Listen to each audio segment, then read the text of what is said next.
रसूले खुदा की गुलामी में क्या है सुभान अल्लाह बोलবেন না খোদার কসম আমাদের কাছে মুস্তাফার গোলামিতে আর কিছুই নেই না অস্ত্র না রাজনৈতিক কোনো বল না কোনো বন্ধুর বন্ধুত্ব খোদার কসম কোনো প্রয়োজন নাই রসুলে খুদা কি गुलामी में क्या है जरा तुम गुलामी में आकर तू देखो गुलामी ये है बादशाही से बेहतर गुलामी ये है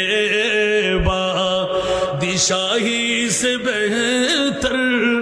इधर आओ किस्मत जगा कर तू देखो